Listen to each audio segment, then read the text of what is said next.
안녕하세요. 일신사입니다.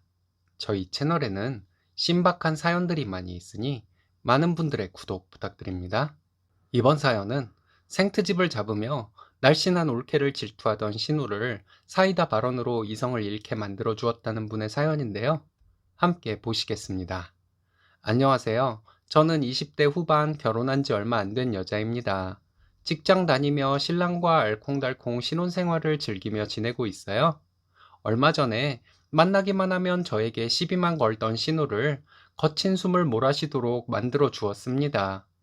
결혼 전부터 지금까지 저는 아침과 점심을 거의 안 먹었습니다. 집에 와서 저녁을 2인분 정도를 먹고 소화가 좀 되면 자는 식습관을 가지고 있었어요. 저녁에 회식이나 약속이 있으면 정신줄 놓고 마음껏 먹었고요. 사람들은 보통 저녁에 만나게 되니 제가 먹는 것을 본 사람들은 잘 먹는데도 날씬하다고 생각하더라고요. 저는 아니라고 하루 종일 먹은 것이 과자 몇 조각이랑 커피밖엔 없다고 말을 해도 사람들은 제 말이 안 들리는 것 같았습니다. 그냥 보는 앞에서 제가 많이 먹으니 많이 먹는데 살이 안 찌는 사람으로 생각하더군요. 제가 1일1식을 하게 된 것은 일부러 그렇게 한 것은 아니었어요. 아침이나 점심을 먹으면 회사에서 일을 할 때 집중이 잘 안 되고 멍한 느낌 때문에 힘들었습니다. 낮 시간 동안 배부른 느낌이 저에게는 좋은 느낌은 아니었어요. 그렇다고 제가 먹는 낙을 모르는 사람은 아니에요. 저녁을 먹고도 허기가 느껴지면 치킨, 족발 등 야식도 잘 먹습니다. 고기도 좋아하고 야채도 가리지 않고 잘 먹어요. 하루 종일 아무것도 안 먹고 전혀 배가 안 고프다면 말이 안 되죠. 어떨 때는 회사에서 배가 고프기도 해요. 그럼 노란색 믹스 커피를 마시거나 과자를 좀 먹거나 합니다. 배가 고프다고 남들 먹는 만큼 점심을 먹고 싶지는 않아요. 식곤증과 부담감 때문에 일에 집중이 안 되거든요. 신랑은 여동생이 하나 있는데 처음 봤을 때부터 저를 어떻게 기선제압할까 하는 생각으로 가득 차 있는 사람이었습니다. 신랑은 저보다 4살 많고 신우는 저보다 2살 많아요. 25살에 신랑과 만나서 연애를 시작했는데 그때부터 신랑과 함께 신혼부부를 만나곤 했습니다. 신우는 그때 결혼한 지 얼마 안 된 신혼부부였어요. 그때는 신랑과 결혼에 대한 생각 없이 단순히 사귀던 때라서 신우에게 언니라고 불렀어요. 신우는 편하게 제 이름을 부르려고 했는데 신우가 제 이름을 부르는 것은 신랑이 못하게 하더라고요. 그래도 신우는 제 이름을 부르고 반말을 했습니다. 저는 언니라 부르고 존댓말을 했고요. 그때는 제가 1일1식을 하던 때가 아니라서 지금보다 5kg 정도 몸무게가 더 나갈 때였습니다. 신우가 뚱뚱한 편이라서 그때도 신우는 저보고 날씬하다고 말하곤 했어요. 자기는 물만 먹어도 살이 찐다면서 너는 그렇게 잘 먹는데도 살이 안 찌냐고 세상 참 불공평하다고 말하곤 했습니다. 그때는 저도 뭘 모를 때라서 그런가 보다 했어요. 제가 1일1식을 하게 되고 더 날씬해지면서 신우는 저에게 젖살이 빠졌나 보다며 또 부러워하더라고요. 신우와 편하게 지내다가 결혼 준비를 하면서 감정이 상하는 일이 몇 번 생기더라고요. 신랑과 저는 결혼할 때 양가에서 똑같은 금액을 지원받았습니다. 그 돈으로 전셋집 구하고 둘이 모은 돈으로 살림 장만했어요. 저희 엄마가 형제가 많아서 이모들과 외삼촌들이 가전제품을 사주셔서 엄밀히 따지면 저희 쪽에서 결혼에 든 비용이 더 컸어요. 그런데 신우는 혼수를 여자 쪽에서 하는 것인데 왜 오빠가 모은 돈을 혼수에 쓰냐는 기적의 논리를 펼치더라고요. 신우가 이런 말을 한다고 해서 달라질 것은 없었지만 짜증은 좀 났습니다. 시부모님이 워낙 사람을 편하게 대해주는 분들이라서 결혼 전부터 지금까지 시댁에 갈 때 격식을 차리거나 하지는 않았습니다. 처음 인사를 갈 때 빼고는 옷도 편하게 입고 시댁에 놀러 가서 시부모님과 재밌게 놀다가 왔어요. 그런데 신우를 시댁에서 마주치면 신우가 제 옷차림이나 시부모님을 대하는 태도를 가지고 트집을 잡더라고요. 예비 시댁에 오면서 옷차림이 그게 뭐냐? 왜 시아버지 될 분한테 반말을 하냐? 이런 식으로 잔소리를 했는데 저희 시부모님이 너무 편하게 대해주셔서 자연스럽게 시부모님께 반말을 하게 된 것이었어요. 작은아버님과 작은어머님이 며느리와 친구처럼 지낸다고 저희 시부모님과 제가 친근하게 지내는 것을 엄청 부러워하셨습니다. 시부모님과 반말을 하면서 지내는 것에 불만인 사람은 신우밖에는 없었어요. 결혼하고 잔치에서 처음 만난 친척분들도 시부모님 졸졸 따라다니면서 챙겨주는 며느리를 봤다고 저희 시부모님께 부럽다고 말씀해 주셨어요.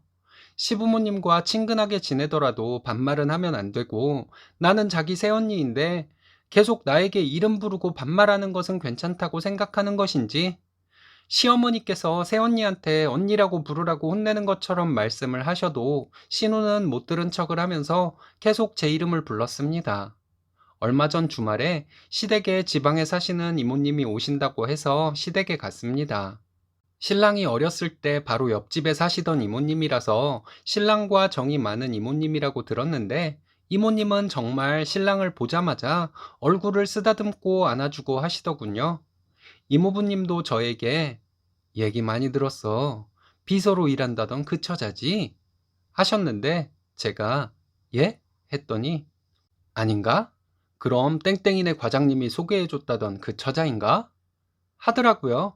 신랑은 긴장해서 이모부 왜 그러세요? 했는데 저는 이모부님 표정에 장난기가 가득한 것을 보고 농담이라는 것을 눈치채고 있었거든요.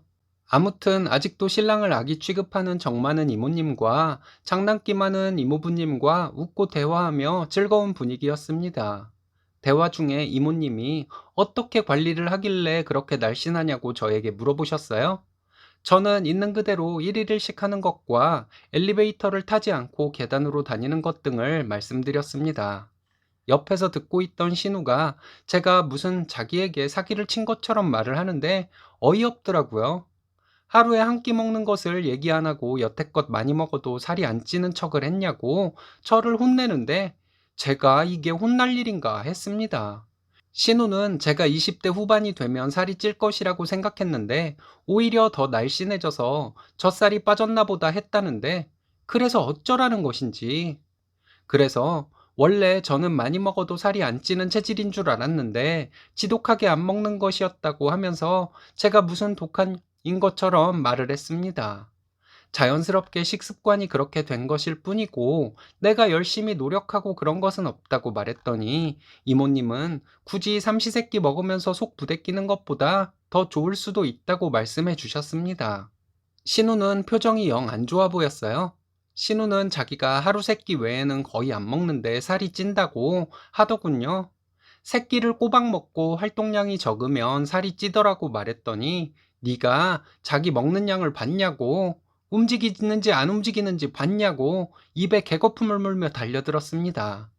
같이 밥 먹을 때 보면 밥은 한 공기를 먹지만 반찬은 남들보다 몇 배를 먹더라고 말했더니 자기가 언제 그랬냐고 화를 내더군요. 아가씨 같이 밥 먹을 때마다 그랬다고 했더니 신우 남편이 제 말이 맞다고 하면서 많이 먹으면 살이 찌는 것이고 적게 먹으면 날씬한 것은 당연한 것이라고 했습니다. 신우는 자기 남편을 노려보더니 저에게 더 나이 먹어보라고 하면서 지금은 젖살 조금 빠진 것을 가지고 잘난 척 하는데 조금 더 있어 보면 나이살이 찔 것이라고 하더라고요. 정말 어이가 없어서 신우를 보면서 아가씨도 젖살은 확실히 빠진 것 같은데요? 했더니 신랑과 이모부님은 입을 막고 터지려는 웃음을 참고 있었습니다. 신우는 씩씩대고 있더라고요. 곰이 숨 쉬는 줄 알았어요.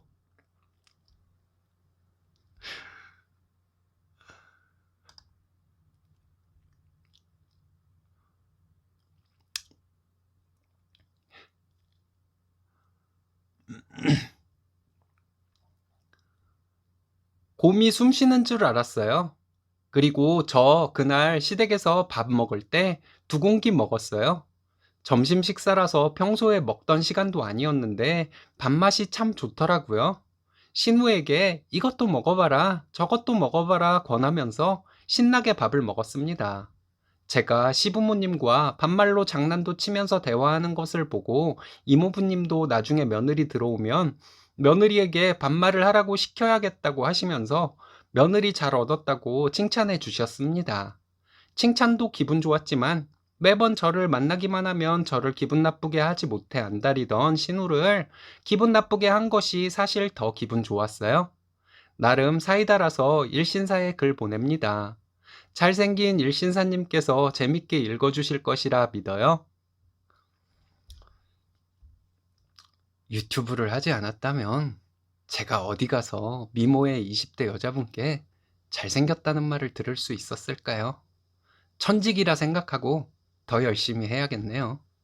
이번 사연은 너무 무심한 새언니 때문에 고민이라는 신우의 사연에 새언니의 사이다 반박글이 올라온 사연인데요. 함께 보시겠습니다. 25살 여자입니다. 진짜 궁금한 것이 있어서 이렇게 글을 올려봅니다. 저는 언니와 오빠가 한 명씩 있는 3남매 중 막내입니다. 언니는 좀 일찍 결혼해서 큰아이가 올해 초등학생이 되었습니다. 오빠는 결혼한 지 몇 년 되었어요. 처음부터 새언니가 좀 애교가 없고 세심한 사람이 아니라는 것을 알고 있었습니다. 저희 엄마는 아버지 없이 우리 삼남매 홀로 힘들게 키우셔서 그런지 엄마가 좀 아량이 넓으신 분은 아니시지만 오빠를 서울로 대학을 보내 뒷바라지까지 하셨으니 새언니가 엄마에게 잘해야 한다고 생각했습니다. 언니와 저는 같은 생각이었어요. 어찌되었든 새언니에게 엄마는 시어머니이고 고생도 많이 하셨으니 새언니가 저희 엄마에게 도리도 잘하고 친근하게 대해 주었으면 했습니다. 오빠네 집은 서울이고 저희 집은 서울에서 2시간 정도 거리의 지방입니다. 오빠가 결혼한 해에 엄마 생신에 오빠만 오고 언니는 바쁘다고 안 왔더라고요. 그리고 엄마에게 전화 한 통 한 것이 끝이었습니다. 저와 언니는 좀 화가 났지만 오빠에게만 좀 뭐라고 하고 아무 말 없이 이해하고 넘어갔습니다. 그 다음 해부터는 전화도 없었습니다. 엄마 생신에 오빠만 와서 새언니가 못 찾아뵈서 죄송하다고 했다는 말만 전했어요. 정말 너무한다 싶었습니다. 심지어 제 남자친구도 명절 때마다 찾아오는데 막상 며느리인 새언니는 오지를 않고 하니 남자친구에게도 좀 그렇더라고요. 지난 설날에 새언니가 저희 집에 왔길래 되도록이면 기분 상하지 않게 말하려고 했습니다. 눈치 보면서 새언니에게 미안하지만 바쁘거나 사정이 생겨서 무슨 날에 못 오게 되면 엄마에게 전화 한 통만 해달라고 말했는데 새언니는 수긍한 듯 했고 잘 해결된 것이라고 생각했어요. 얼마 전에 엄마 생신이셨는데 오빠가 우리 삼남매 단톡방에 엄마 생신날은 평일이니 그 전 주말에 다 같이 모여서 밥이나 먹자고 했습니다. 내가 설날에 새언니에게 화가 나는 것을 꾹 참고 좋게 얘기했는데도 새언니가 엄마 생신에 온 것을 보니 달라진 것 같아 뿌듯했습니다. 그런데 정작 생신 당일에는 전화를 하지 않더군요. 다 같이 모여서 외식을 했으니 된 것이라고 생각하는 것이구나 하고 이해는 할 수 있는데 기분이 좀 이상했습니다. 그래서 제가 새언니에게 전화로 한마디 할까 고민하게 되었습니다. 생신 전에 식사를 했으면 생신 당일에 며느리가 전화를 하지 않아도 되는 것인가요? 엄마가 우리를 어떻게 키웠는지 뻔히 알면서 오빠에게도 화가 납니다.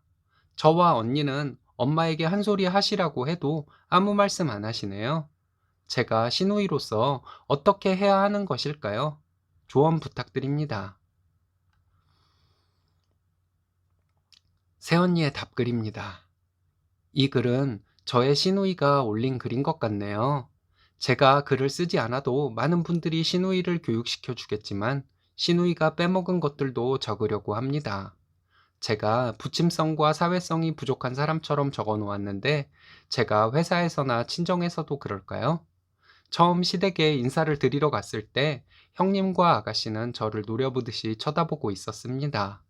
다 함께 밥을 먹고 형님은 대놓고 저에게 설거지를 하라고 했어요. 신랑이 누나에게 초면에 그런 것을 시키는 것이 아니라고 했더니 아가씨는 뭐라고 했나요? 어차피 우리 집에 들어오면 할 건데 지금부터 하면 좀 어때서 그러냐고 했죠? 어머님은 우리 딸들 잘한다는 듯한 표정으로 흐뭇하게 딸들을 바라보고 계셨고요. 그날 신랑이 나서서 설거지를 했으니 망정이지 아니었으면 바로 신랑과 헤어졌을 거예요. 그리고 시어머니가 홀로 삼남매를 키웠는데 그것을 며느리인 제가 보상해드려야 하나요? 아가씨가 대학을 졸업할 때까지 집 생활비를 보태느라 모아둔 돈이 많지 않았던 신랑 덕에 결혼할 때 돈 많이 들인 저희 부모님에게 신랑이 잘해야 하는 것 아닌가요? 결국 저희 부모님의 지원으로 오빠가 편하게 살고 있으면 오빠로부터 지원받은 것이 많은 아가씨는 사돈인 우리 친정부모님께 감사하는 마음으로 살아야 하는 것이 아닐까요? 아가씨는 안부전화 문제에 대해서도 불만이 많았었나 봐요. 저는 결혼하고 3달 넘게 일주일에 2번 이상 전화를 드렸는데 그것이 그렇게 문제가 될 줄은 몰랐네요. 어머님은 오히려 별 말씀 안 하시는데 아가씨와 형님이 번갈아 가면서 저에게 전화했죠. 어머님께 매일 전화하라고 했죠. 그리고 딸들이 뭐라고 세뇌를 시켰는지 언제부턴가 어머님도 저에게 전화를 자주 하라고 하시더군요. 언제부턴가 제가 어머님께 전화를 드리면 전화를 자주 하지 않는다고 혼나는 것이 통화 내용의 전부였어요. 이래도 욕먹고 저래도 욕먹을 것이라면 전화 안 하고 욕먹기로 결심했네요. 지난 설에 아가씨가 저에게 기분 상하지 않게 좋게 말한 것처럼 적어 놓았네요. 아가씨는 지금까지 저를 언니라고 부른 적이 몇 번 있나요? 호칭 없이 할 말 했죠. 그리고 우리 신혼 때 어머님이 아가씨더러 저한테 언니라고 불러야 한다고 했을 때 뭐라고 했나요? 내 언니가 아닌데 왜 언니라고 불러야 하냐고 했죠. 그래도 저는 꼭 아가씨라고 부르고 지금까지 존댓말 썼네요. 내가 왜 그랬나 몰라요. 어머님 생신 전에 주말에 가서 식사 대접해드리고 용돈도 드리고 왔는데 생신 당일에 전화 안 드린 것이 잘못이라고요? 잘못은 잘못이네요. 그런데 왜 어머님도 이제 전화 가지고 아무 말씀 안 하시는데 아가씨와 형님이 번갈아 가면서 전화해서 난리를 쳤나요? 시어머니께서 고생해서 키운 아들과 결혼했으니 제가 시어머니에게 살갑게 대해야 한다면 할 수 있습니다. 내 사랑하는 남편을 혼자 힘으로 키워주신 분이시니 존중해 드릴 수 있고 살갑게 대해 드릴 수 있고 맛있는 것도 사드릴 수 있고 용돈도 드릴 수 있어요. 근데 자의로는 할 수 있지만 시누이들이 강요해서 하기는 싫어요. 지금은 좀 덜해졌지만 아가씨와 형님의 시집살이 때문에 우리 이혼 위기까지 갔던 것을 아가씨는 모르죠? 형님과 아가씨는 늘 본인들이 보수적이라고 했죠. 도대체 둘이 왜 보수적인지를 모르겠네요. 보수적인 가정 분위기에서 자랐나요? 아니죠. 그냥 저한테 스트레스 풀고 싶었던 것이죠.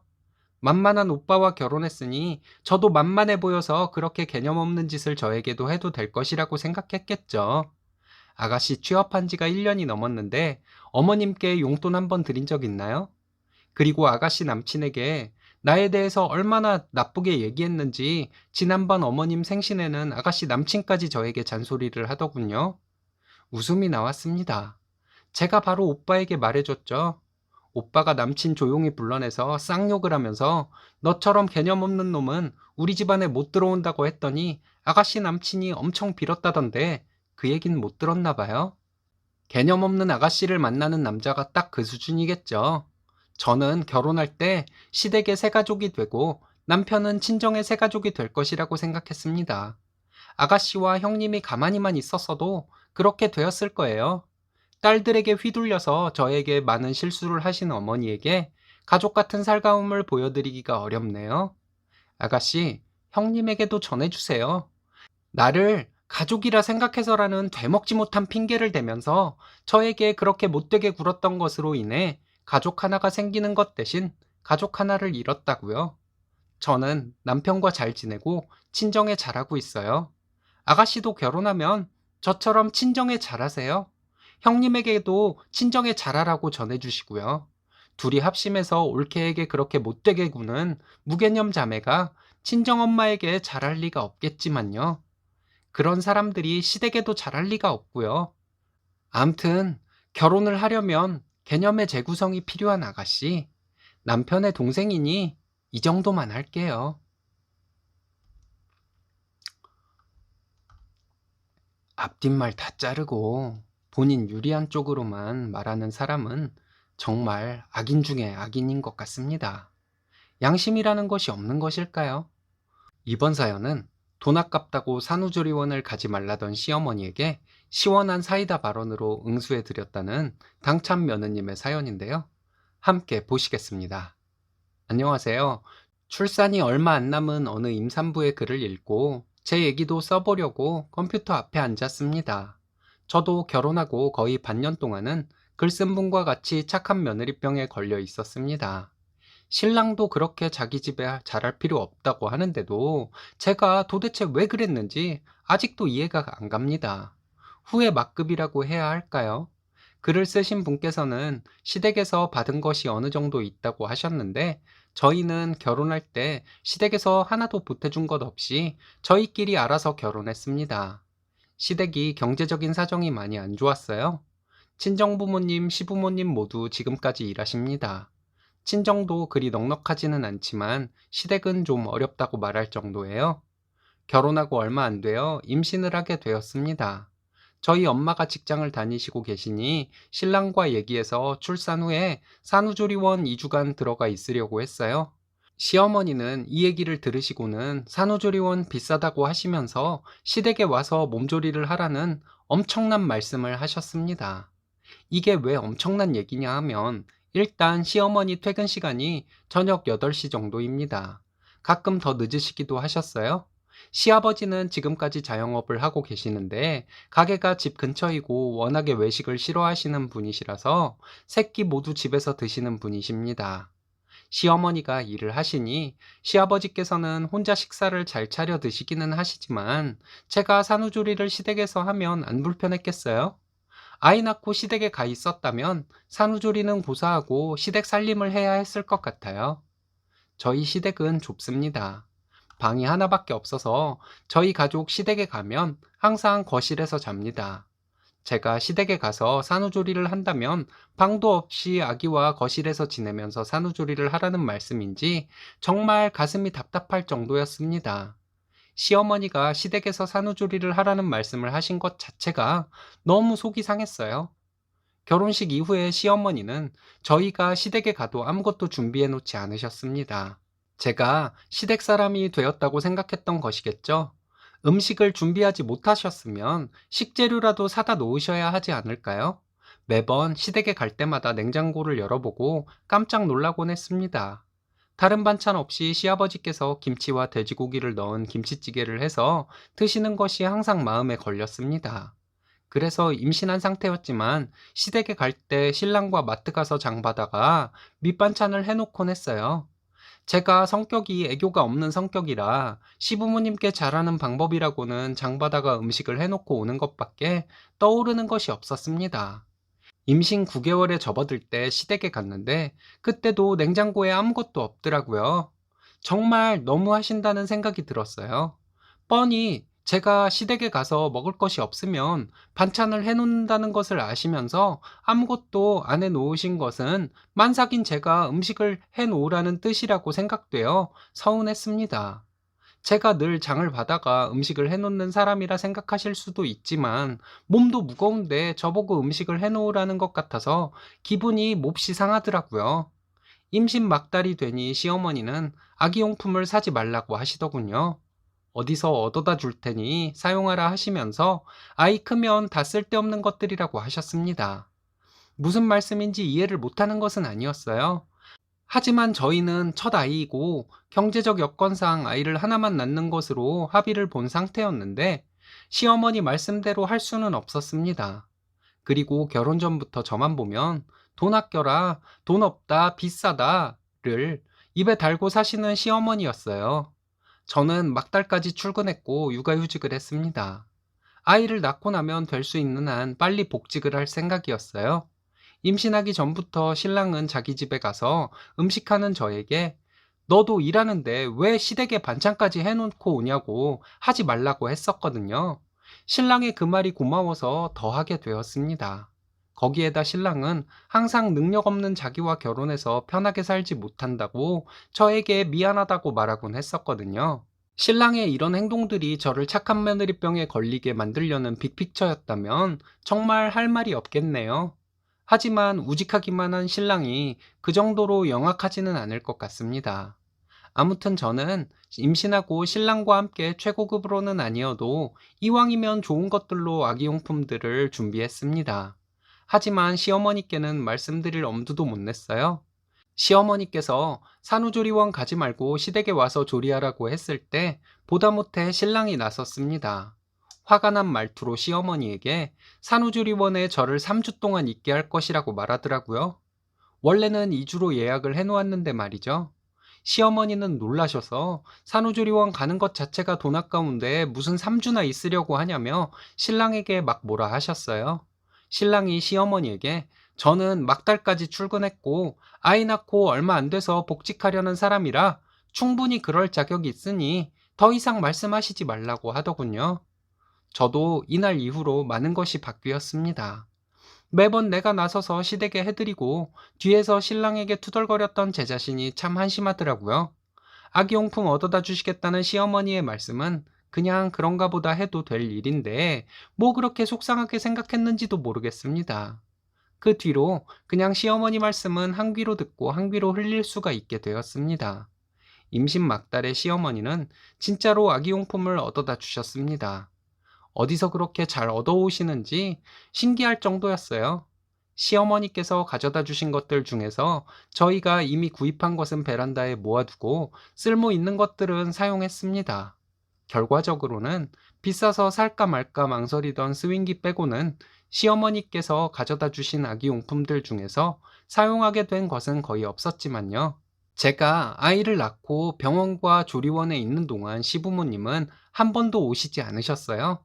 조리원에 3주 동안 있고 나서 집으로 돌아왔을 때 시부모님께서 저희 집으로 오셔서 처음으로 아기를 보셨습니다. 당신 말씀 안 들었다고 첫 손주를 거의 한 달 만에 보러 오신 것이 많이 서운했습니다. 그날도 오셔서 시어머니는 투덜대기만 하셨어요.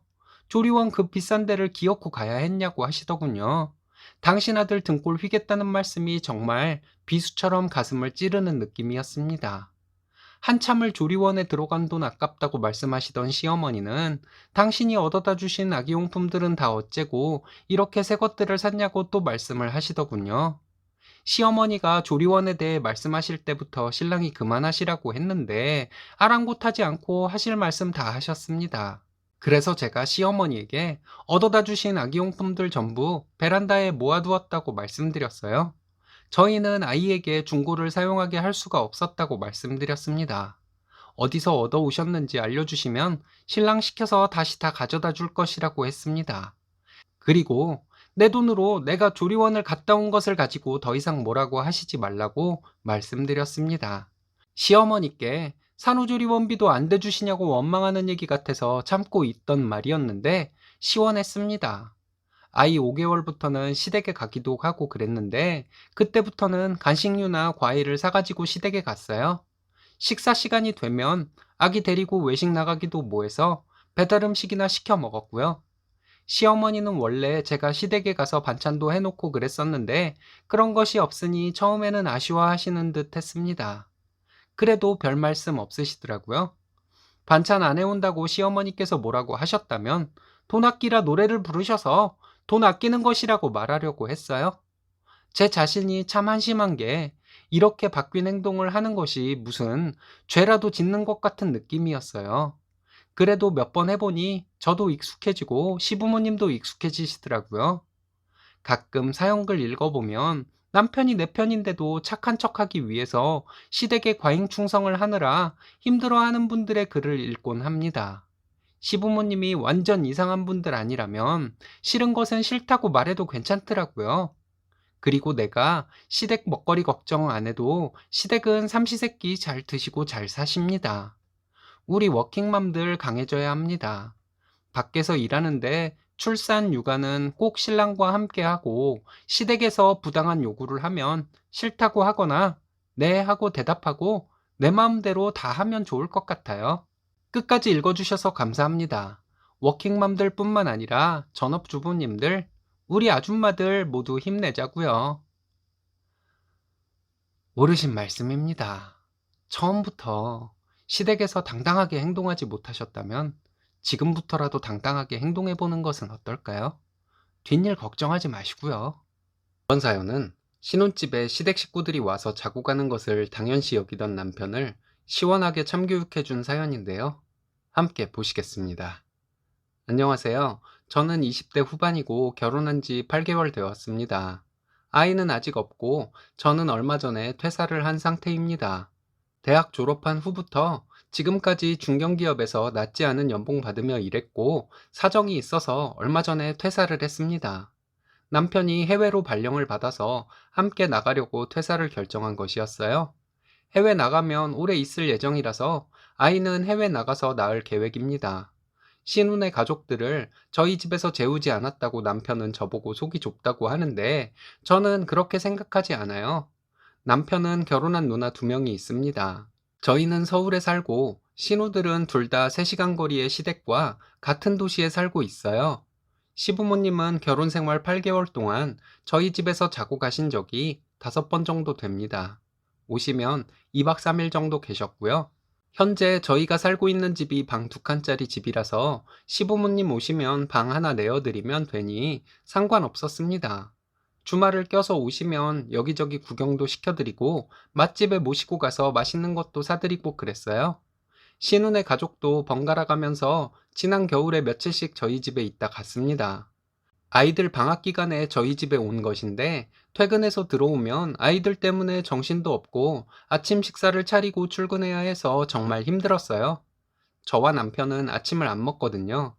그리고 첫째 신우는 방에서 자고 신우 아이들은 거실에서 자니 밤에도 불편했습니다. 남편은 본인 가족은 물론 친구들도 집에 데리고 오는 것을 좋아합니다. 얼마 전에 남편이 회사에서 프로젝트 때문에 주말에 출근을 했다가 전화를 하더니 그날 친구를 집으로 데리고 와서 자면 안 되냐고 하더군요. 솔직히 저 남편이 친구 만나는 것은 상관 안 합니다.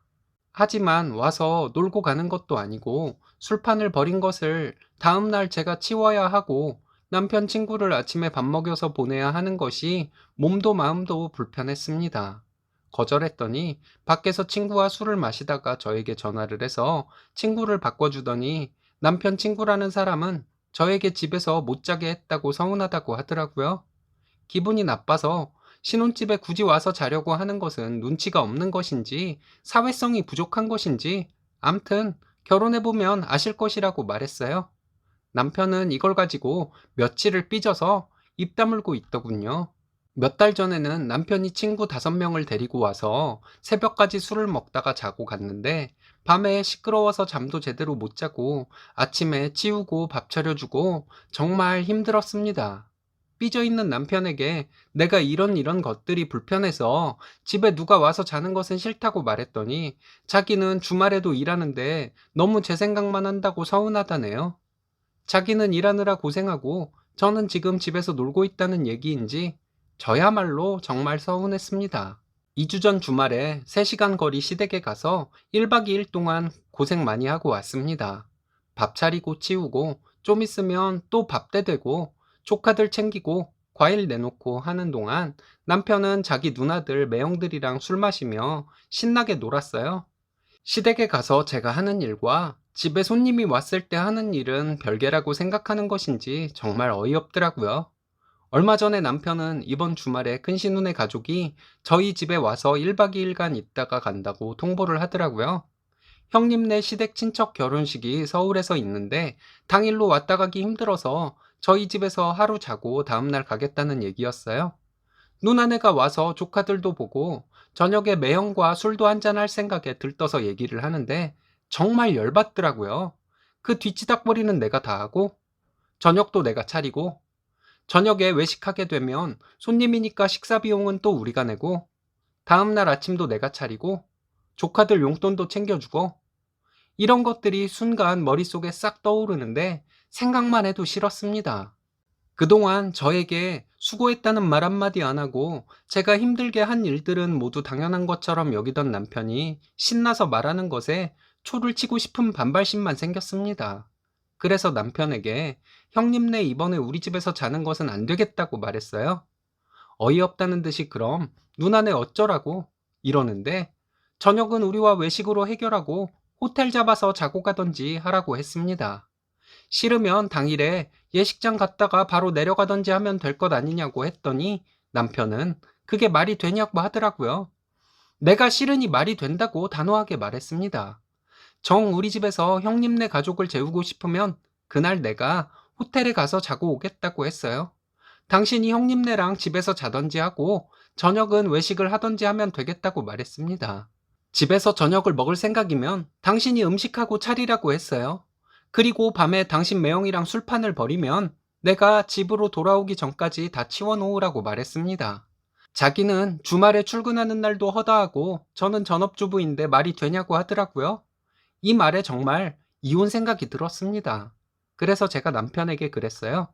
내가 퇴사한 것이 집에서 놀고 싶어서 한 것이냐고 물어봤습니다. 당신 해외 발령 때문에 내가 얼마 전에 퇴사한 것을 잊었냐고 물어봤더니 이유가 뭐가 중요하냐고 하더군요.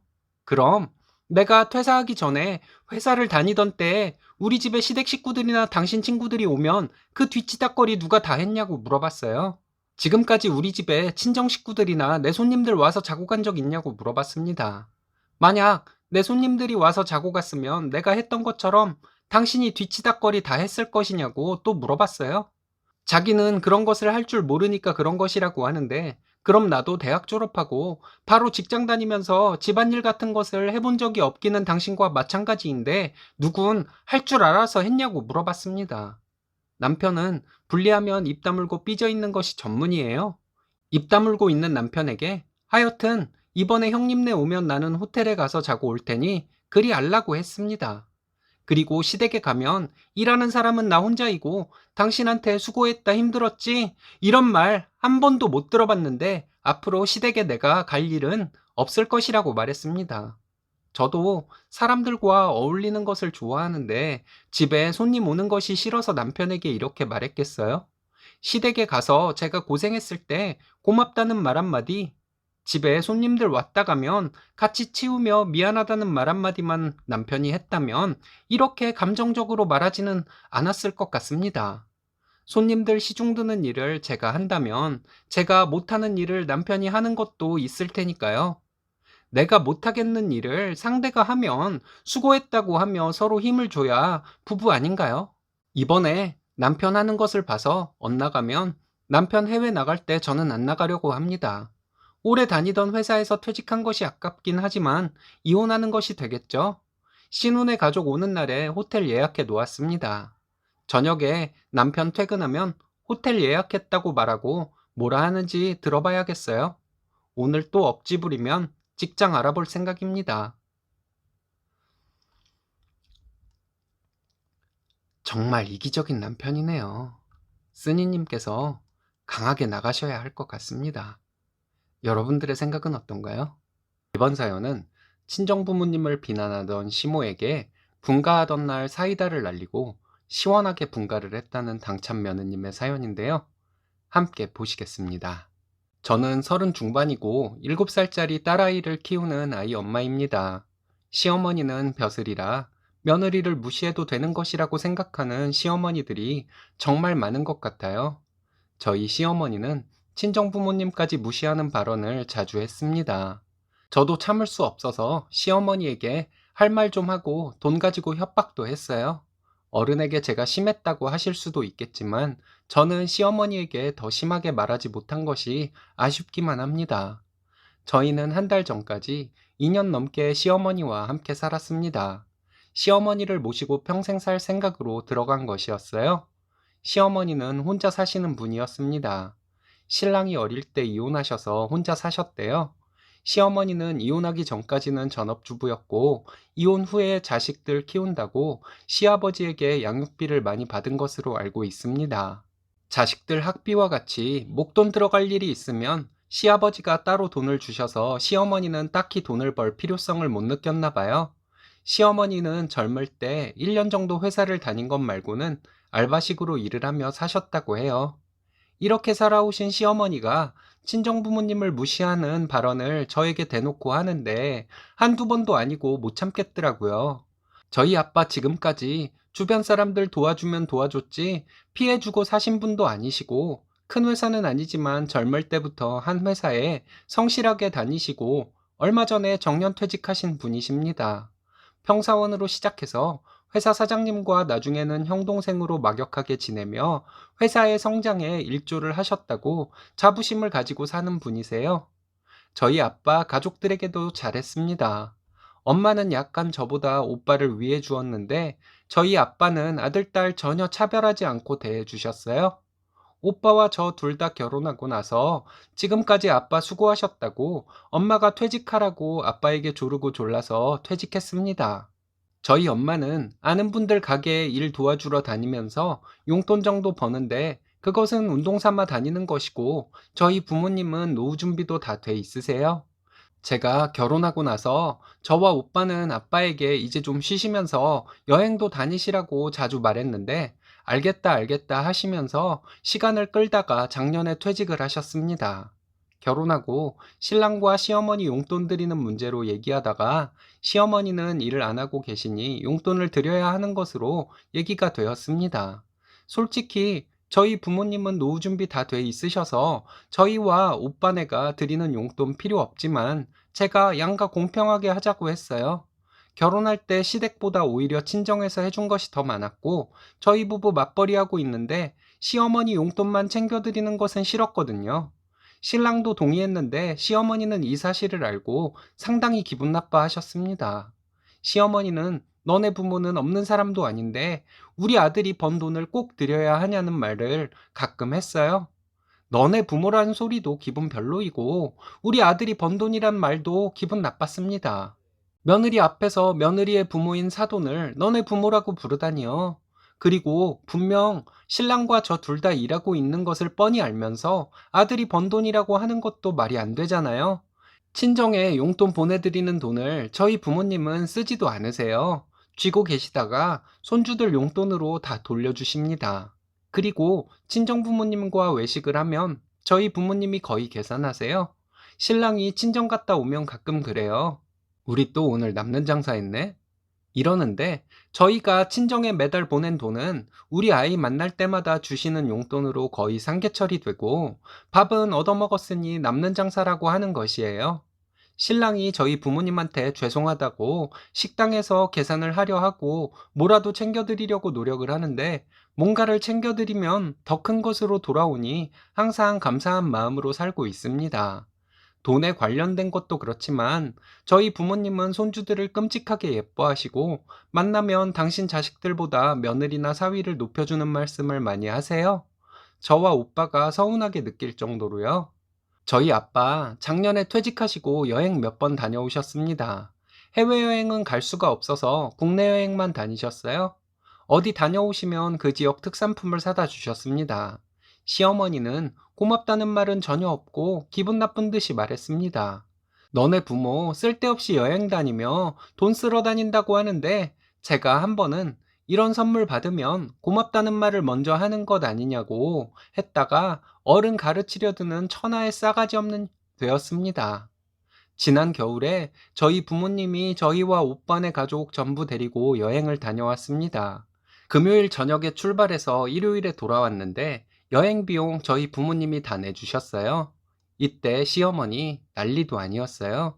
너네 부모는 퇴직도 했으면서 자식들 돈으로 그렇게 놀러 다니고 싶냐고 하시는데 저희 부모님이 여행 비용 다 내주신다고 했다고 말했더니 여행을 가려면 둘이서 나가지 자식들 힘들게 뭘 여행을 데리고 가냐고 하셨습니다.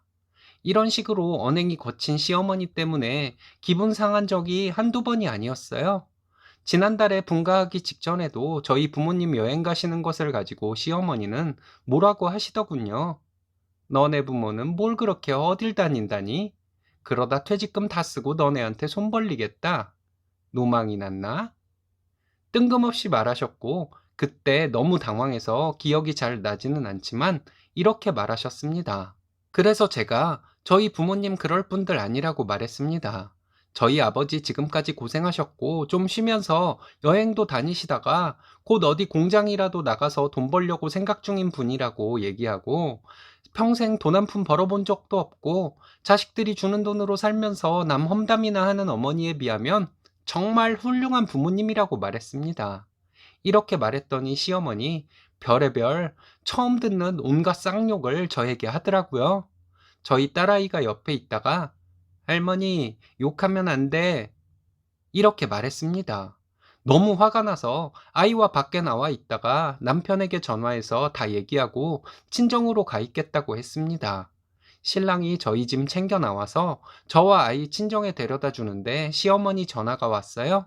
신랑이 어머니가 너무 하셨다고 말하고 저와 아이를 친정에 데려다 줄 것이라고 했더니 시어머니 또 뭐라고 소리 지르며 욕을 하더라고요. 친정에 가서 분가하기 전에 엄마 아빠와 같이 지내고 싶어서 왔다고 했는데 저희 부모님 내색은 안 하셨지만 어느 정도 눈치를 챈 것 같았습니다. 친정에 있는 동안 신랑이 시어머니에게 전화해서 어머니가 너무한 것이다. 땡땡 엄마, 어머니와 다신 안 보겠다 하면 나도 어쩔 수 없다. 이렇게 말했더니 나중에 저에게 전화해서 여우 같은 이라고 하며 또 온갖 쌍욕을 했습니다. 그래서 듣다 말고 전화 끊어버렸어요. 그리고 이사하는 날 집에 가서 짐을 빼고 있는데 시어머니는 또 뭐라고 중얼거리고 있더라고요. 아무 말 못하고 짐만 빼서 나오면 후회할 것 같아서 시어머니에게 저희 부모님에 대해 험담한 것에 대해 진심으로 사과할 때까지 여기 다시는 오지 않겠다고 말했습니다. 남편과 아이를 봐서 참고 살았는데 저희 부모님을 저에게 대놓고 험담하는 것은 못 참는다고 말했어요. 못 참으면 네가 어쩔 것이냐고 하길래 그러게요. 제가 뭘 할 수 있겠어요. 어머니에게 드리던 돈 끊는 것 말고는 없겠네요. 이랬습니다. 네가 뭔데 내 아들이 번 돈을 마음대로 하려고 하냐는데 나도 같이 벌고 있고 돈 관리 내가 다 하고 있는데 내 마음대로 할 것이라고 했습니다. 이혼하면 이혼했지 어머니에게 돈 줄 일은 이제 없을 것이라고 웃으며 말했어요. 어머니는 누구보다 건강하시니 이래서 혼자 쓰실 돈은 충분히 벌 수 있을 것이라고 말했습니다. 벌어서 쓰고 남은 돈은 우리 부모님이 그러시는 것처럼 손주 용돈으로 쓰시라고 했습니다. 그리고 나머지 짐은 신랑 보고 챙겨서 나오라고 하고 저는 먼저 나와 버렸어요. 한동안 정신없이 이삿짐 정리하고 신랑과 얘기하는데 시어머니에게 드리던 돈을 신랑이 주지 말자고 하더라고요. 그러면 시어머니 무슨 돈으로 사시냐고 했더니 한동안만 그렇게 해보자고 하더라고요. 시어머니가 사과를 하던지 알아서 돈을 벌던지 할 것이라고 하면서 이대로 놔두면 우리 사이도 안 좋아질 것 같아 걱정이 되고 아이 교육상으로도 안 좋을 것 같다고 했습니다. 그리고 시어머니에게 전화가 왔었는데 안 받았어요. 문자로 더 이상 얘기하고 싶지 않으니 할 말 있으시면 신랑과 통화하라고 했습니다. 이번에 저도 독하게 마음을 먹었지만 신랑도 마찬가지인 것 같아요. 저한테는 시어머니이지만 신랑에게는 어머니인데 신랑 마음이 좋지는 않겠죠. 저를 위해 힘든 결정을 내려준 신랑에게 고마운 마음입니다. 신랑은 시어머니에게 또 전화가 오면 돈 가지고 주도권을 잡으라고 하는데 어떤 식으로 말해야 할지도 모르겠고 떨리기도 해서 잘 못할 것 같습니다. 한동안은 이대로 마음 편히 지내려고요.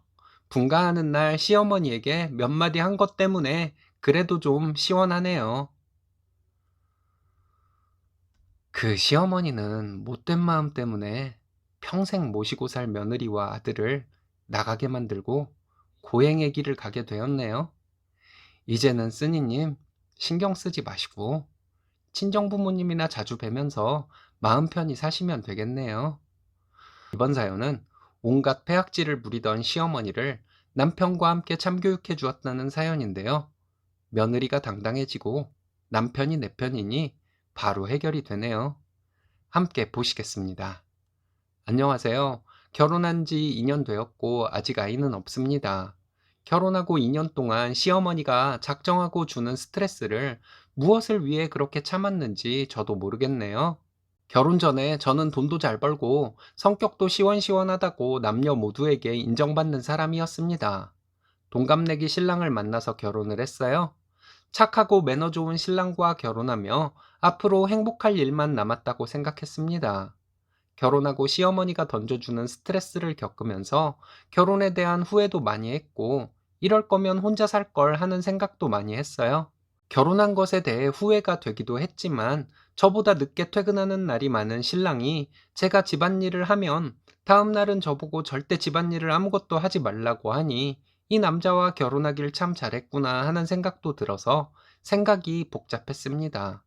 시어머니를 빼고 나면 저와 신랑은 사이가 참 좋습니다. 서로 배려하고 굳은 일은 서로 더 하려고 하면서 살고 있어요. 제가 얼굴이 평범하게 생겼는데 신랑은 저보고 맨날 예쁘게 생겼다고 말해줍니다. 하여튼 신랑은 사람 기분 좋게 말하는 재주를 가지고 있어요. 친하게 지내는 친구들과 전화로 수다를 떨면 결혼 전에는 서로 푼수도 떨고 웃고 떠드는 일밖에는 없었는데, 결혼하고 나서부터는 제가 친구들에게 암울한 얘기로 하소연하는 경우가 많아지더라고요. 그리고 친구들에게 너는 결혼하지 말고 혼자 살아라. 정 결혼하려거든. 시부모님 되실 분 성격 잘 파악하고 결혼해라. 등의 결혼에 대한 부정적인 말을 많이 하게 되었습니다. 저와 신랑은 둘 다 일을 하는데, 저는 빠르면 8시, 늦으면 9시 정도에 집에 들어옵니다. 신랑은 거의 매일 야근을 하고요. 근무 시간은 제가 신랑보다 적지만 연봉은 제가 훨씬 높아요. 시댁은 저희 집과 대중교통으로 1시간 정도 거리에 있습니다. 회사가 저희 집과 시댁의 중간쯤에 있습니다. 결혼 초기에 시어머니는 평일에 저를 수시로 불렀습니다. 주말에는 당연히 시댁에 방문을 해야 했고요. 평일에 시어머니가 오라고 해서 시댁에 가보면 보통 8시가 넘는데, 시어머니는 저에게 밥 먹었냐 물어보지도 않고 음식을 바리바리 싸준 것을 주면서 남편 먹이라고 했습니다. 반찬을 주시는 경우가 대부분이었지만 보약을 주시는 경우도 있었어요. 저를 위해 주시는 것은 단 한 번도 없었습니다. 그리고 결혼하고 거의 6개월간은 아침마다 전화를 해서 신랑 아침 먹였냐고, 뭐 먹였냐고 물어보셨습니다. 그러면서 하시는 말씀이 우리 아들 아침 꼭 먹여야 한다. 내가 아침 굶긴 적 없이 키운 아들이다 하셨어요. 참다 못해서 신랑에게 시어머니의 이런 부분 때문에 힘들다고 얘기를 했습니다. 신랑은 시어머니에게 잘 얘기해야겠다고 했고 실제로 얘기도 했어요. 그런데 전혀 고쳐지지가 않았습니다. 시어머니가 평일에 불렀을 때 한번 제가 직접 얘기를 해봤어요. 너무 피곤하고 하니 평일에 시댁에 부르는 일은 없었으면 좋겠다고 말씀드리고, 신랑 아침도 저희가 알아서 잘 해먹겠다고 했는데, 시어머니는 니까지 걸 어떻게 믿고 아들을 맡기냐고 하더니 그럴 거면 이혼하라고 하더군요. 이 얘기 신랑이 들으면 시부모님과 신랑 사이에 큰일 벌어질까봐 얘기하지도 못했습니다. 시어머니가 말은 그렇게 하셨지만 하여튼 이때 이후로는 평일에 시어머니가 저를 오라고 하는 횟수가 줄어들기는 했어요. 신랑도 계속해서 시어머니에게 얘기를 하기도 했고요. 친구들 중에서 한 명이 저에게 글을 올려놨다고 거기에 댓글들을 읽어보라고 해서 들어가 봤습니다. 친구가 저한테 지금까지 들었던 얘기를 자기 얘기인 것처럼 적어 놓았더라고요. 댓글을 읽어보니 내가 왜 진작 이렇게 하지 않고 혼자 소가리를 했을까 하는 생각이 들었습니다. 저에게 착한 며느리병에 걸렸냐고, 아니면 아주 못생겼냐고 물어보시는 분들도 계셨어요. 듣고 보니 내가 신랑에 비해 못난 것도 없고 돈도 내가 훨씬 잘 버는데 왜 시어머니가 주는 스트레스를 마냥 참고 살았나 하는 생각이 들었습니다. 가슴이 떨리기는 했지만 댓글에 있는 대로 시어머니가 하는 것들 안 받아주고 뭐라고 하면 당당하게 대처하기로 마음을 먹었습니다. 이렇게 결심한 후에 시어머니가 저에게 결혼한 지 2년이나 되었는데 아기가 왜 안 생기냐고 하더라고요. 저희는 아이에 대한 계획이 있었는데 시부모님께는 말하지 않았거든요. 시어머니는 저와 신랑에게 아이가 왜 없냐고 하시더니 저에게 건강진단서를 떼어오라고 하시더라고요. 신랑이 엄마 왜 그러시냐고, 엄마가 이래서 생길 아이도 안 생기겠다고 했습니다. 제가 그때 시어머니 때문에 스트레스 받아서 안 생기는 것이라고 말했어요. 정말 큰일 치르게 될지도 모른다는 생각으로 말한 것이었는데 어느 분의 댓글대로 생각보다 큰일은 없더라고요. 그리고 평일에 시어머니가 오라고 하면 신랑에게 전화하라고 말했습니다. 네가 왔다 가면 되지 바쁜 사람을 오라고 하냐고 하시길래 내가 신랑보다 돈을 많이 버는데 나보다 신랑이 바쁘겠냐고 했어요. 그리고 아침에 전화해서 신랑 뭐 먹였냐고 물어보시면 직접 물어보시라고 짜증내면서 신랑을 바꿔주었습니다. 이런 식으로 하니까 시어머니가 저에게 스트레스 주던 것들이 많이 없어졌어요. 그리고 저와 신랑 둘이서 산부인과에 가서 검진 싹 받았습니다. 그리고 검진 결과 들고 시댁에 갔어요. 시어머니에게 보여주고 우리 둘 다 아무 이상 없는데 산부인과에서 아기 안 생기는 것은 스트레스 때문이라 하더라고 시어머니에게 말했습니다. 신랑이 시어머니에게 엄마가 스트레스를 줘서 이렇게 된 일인데 내가 무슨 낯으로 장인어른과 장모님을 뵙겠냐고 와이프가 원하는 대로 해줘야겠다고 했습니다. 저는 어머니 때문에 평생 아이도 못 낳고 이렇게 스트레스 받으면서 결혼 생활 유지할 마음은 없다고 말했어요. 이혼녀 꼬리표를 달고 살더라도 지금만큼 불행하지는 않을 것이라고 했습니다. 신랑이 시어머니 앞에서 진짜로 이혼하려고 하냐고 묻길래 그렇다고 말했습니다. 제 진심이 아니라는 것은 신랑도 알고 있었고요.